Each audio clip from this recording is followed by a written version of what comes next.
Why hello there, welcome back to the channel. I am Commander Tyrael and this is RN Geniere, a Fante-class destroyer. If you're asking yourself, isn't that an American destroyer?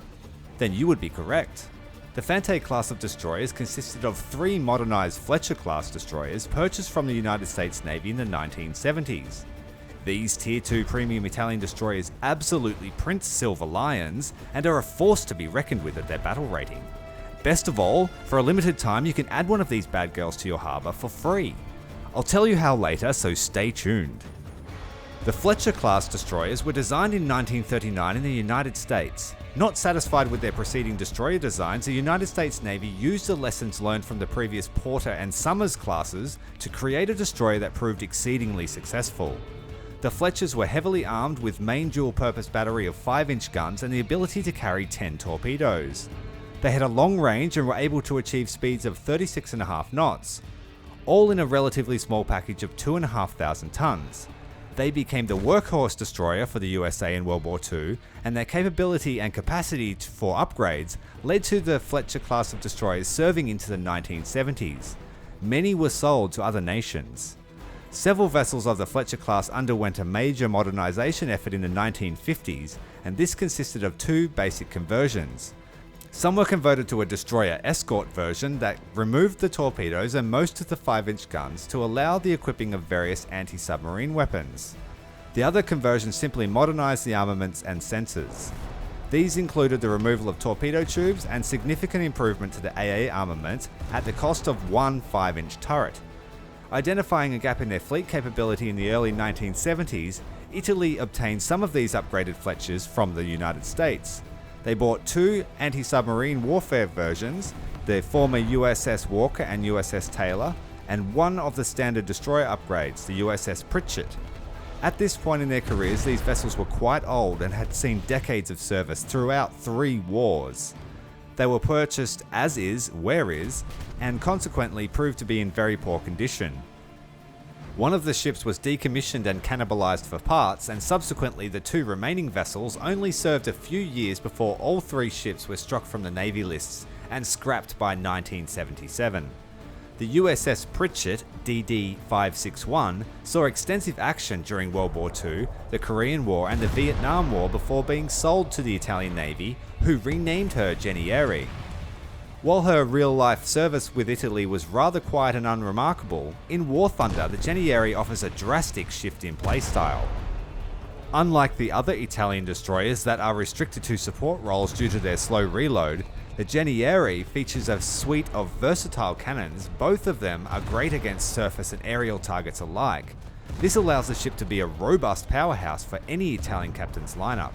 Being a Fletcher-class ship, the Geniere's protection is generally the same as her sisters, the USS Fletcher and the JDS Yuguri. When it comes to the differences, the Geniere's most notable change is the replacement of the torpedo and anti-air armaments. The twin quintuple launchers were replaced with small triple anti-submarine torpedo launchers, and one of the turrets and other anti-air armaments were replaced with 3 sets of 76mm autocannons. These optimized armaments helped the Geniere to better retain her crew than her sisters and significantly reduce the risk of torpedo detonation. The Geniere also features 4 5-inch Mark 12 cannons as the main armaments. These guns are mounted in an enclosed single turret in AB/YZ configuration. The guns have an impressive rate of fire at 22 rounds per minute with a 25 round first stage ammo rack. After these are depleted, it's 15 rounds per minute. Being standard issue guns of the US Navy, she has access to the standard US destroyer ammunition, a basic and potent high explosive shell, a HEVT shell against aircraft, a common semi-armor piercing shell, and a special semi-armor piercing shell that has higher penetration and lower TNT. The thing that sets her apart from her sisters in WarThunder is the Cold War refit. This gives her access to a modern fire control system that has a 6-second calculation time and an update time of 3 seconds. This gives her the ability to accurately strike enemy ships first at longer ranges for the advantage, as well as making her capable of snapshotting multiple enemies at once. Coupled with the Fletcher class's agility, this makes long-range gunfights with heavy destroyers and light cruisers a viable tactic. The ship is armed with 6 76mm Mark 33 semi-automatic cannons as the secondary armament. These are copies of the 3-inch Mark 33 cannons found on the USS Pittsburgh and the JDS Ayanami. 2 of the 3 twin mounts are placed between the smokestacks, and the third mount is placed on the former X-turret's placement. Up to 2 of these mounts can be directed at surface targets at the same time, and they have a rate of fire of 40 rounds per minute, wide coverage, and accuracy out to about 7 or 8 kilometers. They allow the Geniere to harass enemy ships and devastate coastal and aerial threats alike. As the ship was converted into an escort destroyer prior to her transfer to Italy, her torpedo suite was replaced with dedicated anti-submarine torpedoes and a fixed Hedgehog anti-submarine mortar located between the second turret and the ship's bridge. The torpedoes are relatively short range. They have a very light warhead of 50 kilos and a mediocre speed of 56 kilometers per hour. They are very, very useless. They're only really good for scaring your foes. The Hedgehog mortar does have a small niche use, but you'll probably never use them, primarily due to the awkward firing angle and the very long flight time. They pose more of a risk to the ship than a benefit. As is common with the other Fletcher-class destroyers, she primarily excels at taking down the opposition and suppressing them with her cannons. Because of her conversion into an escort, however, she's more specialised at gunnery compared to her sister ships, primarily due to her improved fire control system and additional cannons. These firepower improvements allow her to be played more aggressively, as she can quickly react to enemy ships and take the initiative by hitting them first while they're still calculating their distance. Other than pushing for capture zones, she also excels at hit and run and fire support missions.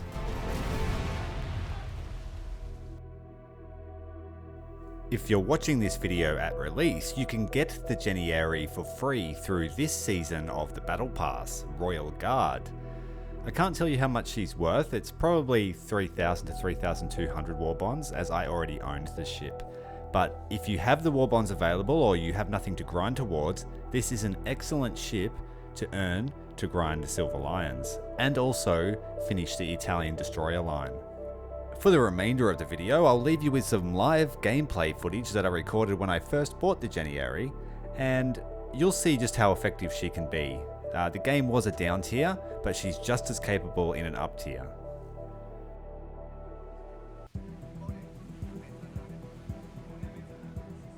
I thought about buying this ship for quite a while, but I couldn't justify it because I already had the Japanese JDS Yaguri. And then when I had a closer look and I realized exactly what it was, I couldn't turn it down. It's got a great silver line modifier and an obscene amount of firepower for 4.3 destroyer. But when you're facing things like the SKR, I guess it is a reasonable amount of firepower for this battle rating. Woe to the coastal boats that have to face you though. Best thing is this amazing rangefinder, which makes this ship pretty good for a beginner especially. It has a forgiving amount of firepower, so you've always got guns you can fire, and the rangefinder is rarely off target.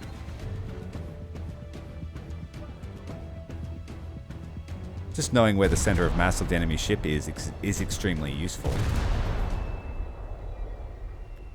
Now we are the tip of the spear in this occasion, so we're just trying to creep around these islands so we're not the first person that gets focused down. When you have the closed waters areas, it's always wise to use them. Stay away from the open areas. Got excellent turret rotation, as common with the Fletcher.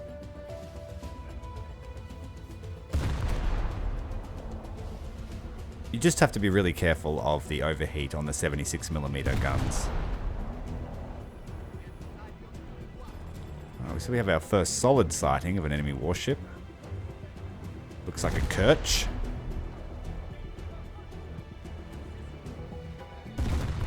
Put some semi-army piercing rounds, and we've just got the HEVT loaded into the 76mm.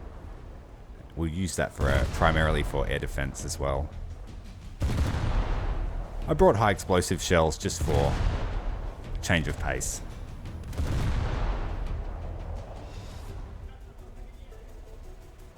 My destroyers generally always run semi-armor piercing rounds with a small amount of HEVT. A lot of players use that as their primary round, but I prefer an armor-piercing shell.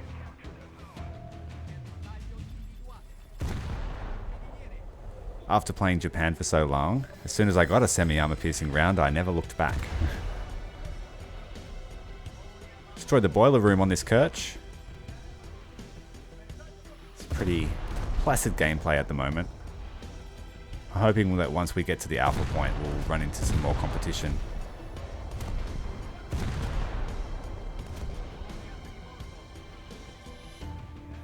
The best thing about these guns is you get an obscene amount of hits, and hits still count for silver lions at the end of the battle. It's not uncommon to have 500, 600, 700 hits in your tally.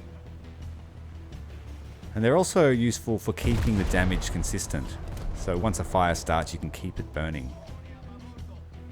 Alright, so we've reached the danger zone. We've got a coastal boat there on the Bravo point.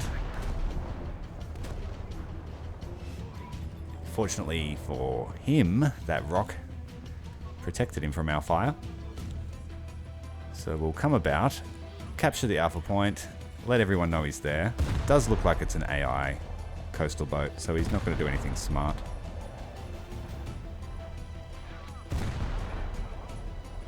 Hit him in the stern. One more should get him. There we go. The thing about the 4.3 battle rating also is sometimes there is a distinct lack of players, so it is quite leisurely and you can just practice using your ships.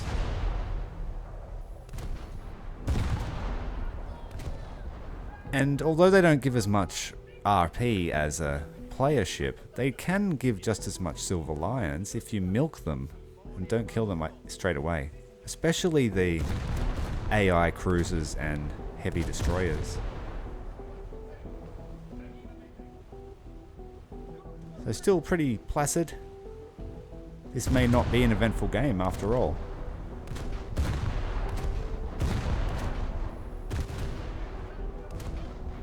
I mean, I haven't done the maths, but I think it's about 180 rounds a minute that this ship can send out at full broadside, which is quite it's a lot. It's a lot of shells. I don't care where you're from or who you're made of. They would make you duck. Looks to be possibly a peacock. Not quite sure. We've got a Clemson here coming bow into us. Now, poor Clemsons, they just get rolfed on.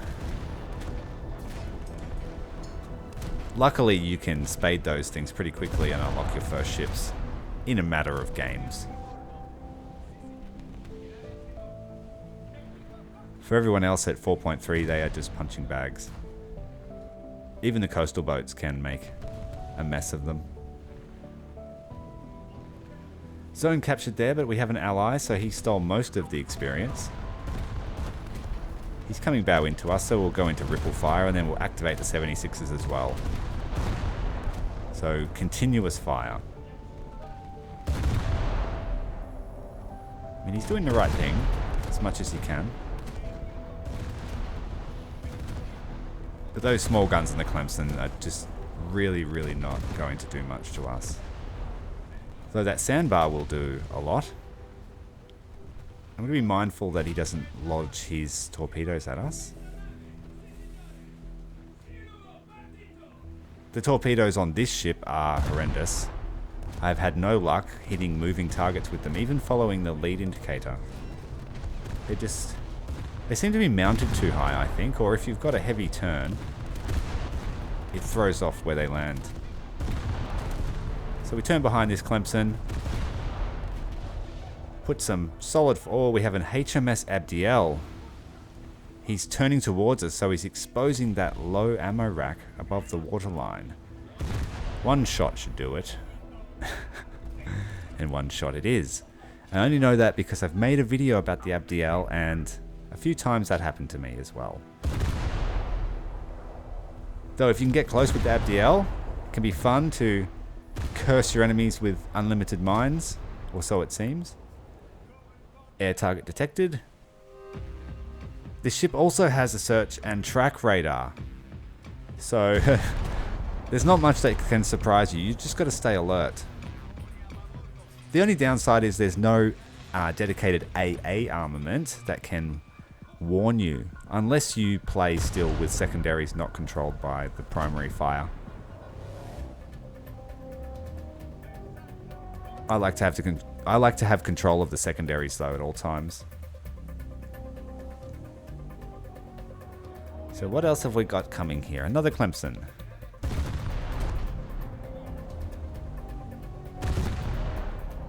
So it's not a high stakes or high excitement game. At this stage anyway. Doesn't seem to be any enemies players at all. Here we go, what's this?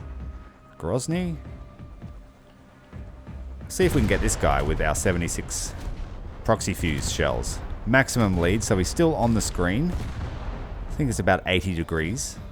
Oh, we got a critical hit.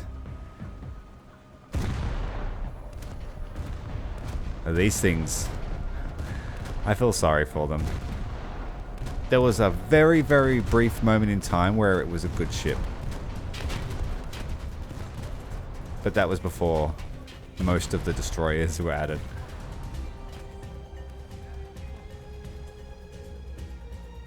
Okay, not much going on around here. Take our attention back to this fella. This guy's probably AI as well. Like I said, 4.3 just seems to be the training ground. Honestly, if it's a quiet part of the day, you'll just get to shoot some bots. A few other odd players. But it's really good for earning something while you practice gunnery. So don't discount coming down to this battle rating. I think the only downside of this ship is it does feel like a 4.7 ship. It does feel like it should sit higher in the battle rating. I mean, I've had games where I've fought Moffats in it, and as long as you're not stupid, you can get them.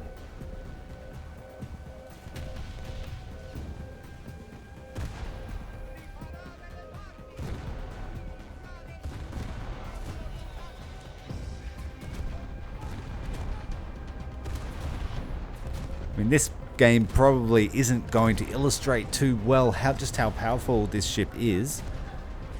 But I don't mind. I don't have all day today to record, so we'll just take what we can get. The main point being that you can see just how much firepower the ship has.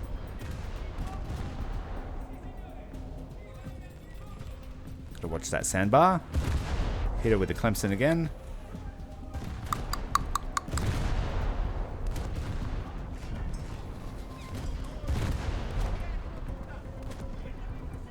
There we go. Fair bit of RP there. I haven't really grinded out the Italian tree very much, so this is going to really assist me skipping those arguably painful low tier destroyers if you've come from something like America or Russia. They do feel like they just don't have the punch that you need. I mean, if we want a realistic game, sometimes we have to take the bad with the good. But sometimes doesn't make for a very enjoyable play experience.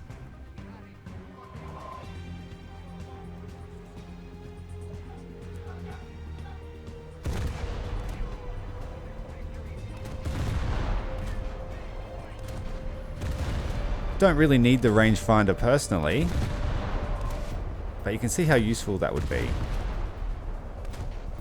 Gives you a quick reference point to see where you should be aiming. It's not always entirely accurate, but it is an accurate indication of where the center of mass of the ship is. So you fire just in front or just behind of that marker to hit different parts of the ship.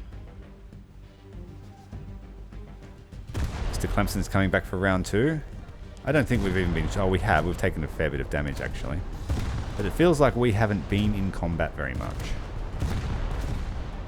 Just dealing the damage. Someone has taken the Bravo point. So we better make our way back there. That looks like we have a little friend there. We were just talking about him. Smack him with some HE. Instant hull break because we have 3.5 kilos of TNT.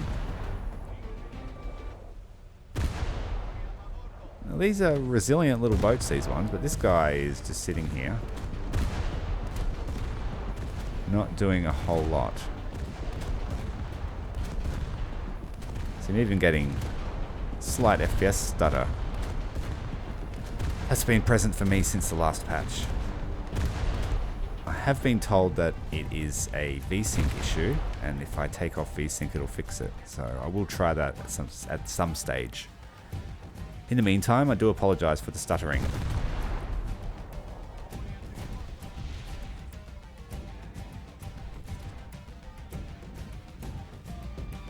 And if you didn't notice, then try not to look too hard. He's got 8 kills, 15,000 damage. I'm assuming most of these were bots this game, judging by the look of that scoreboard. But I can tell you it's going to be worth a lot. So if you just want some casual grinding time, bring out this ship. And you'll make an easy 100,000 for 20 minutes work. Maybe more if you use a booster or an order or wager as well. Definitely one of the ships I recommend doing that. The only downside being that it is tier 2, so you can't use it for events. Otherwise, I'm damn certain you would see these things swarming everywhere. The same applies to a few of the tier 2 destroyers. Like they feel powerful, but you don't get any real reward outside of the first upgrades to the ships above.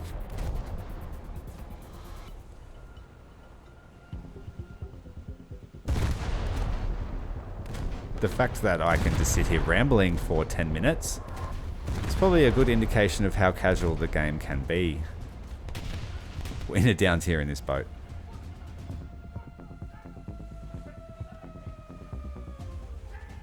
Get the guns around, try and hit this guy off in the distance.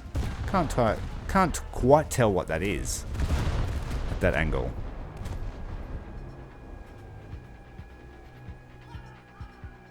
An LCS.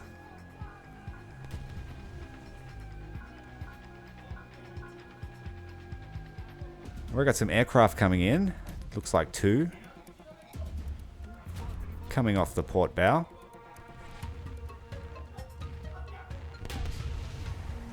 Ooh, starboard bow, I should say. I was looking at the radar the wrong way. Little river boat here. I mean, by rights, I shouldn't be fighting these little guys, so I hope he brought that out of battle rating. Oh, fighter inbound. Is he going to come around? It looks like he's dropped all his ordnance. We've got another one coming in, up high. Now we have to manually do this because we don't have any AI gunners. So we've got to keep an eye on the threats. That's your main job. The main difference, I guess, between most of the other ships you'll play. You have to actively follow your aerial threats. Now I'm firing semi-arm piercing rounds, so this is was a bad idea to bring. Oh, we've got another guy coming in. Get the guns around. It's going to be too slow. Fortunately, he's got no hope of hitting us at that angle. He's ripped his flaps, poor guy. Thank you for that. We'll send some shells at him so he turns. Oh, we've hit his tail and we've demolished the tail. Oh, his friend has come in. He's hit us. Fairly solid hits. They exploded under the ship, so they weren't direct hits. We've lost our engine room. But those threats are now over. We got both those kills. It's probably because he slammed into the ocean straight underneath us.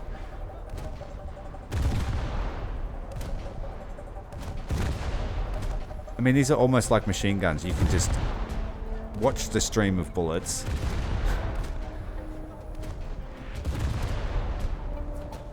And I haven't run out of ammo yet in the game. So for 1,000 golden eagles, or however many war bonds in the war bond shop at the moment, you can get this ship for free.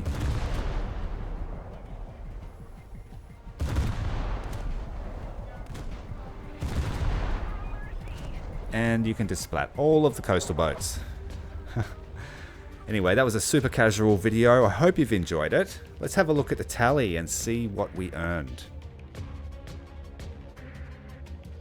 133,000 Silver Lions and 12,000 RP. Almost unlocking RN Etna. If you'd like to see more, make sure to subscribe and I'll catch you next time. Commander Tyrael, out.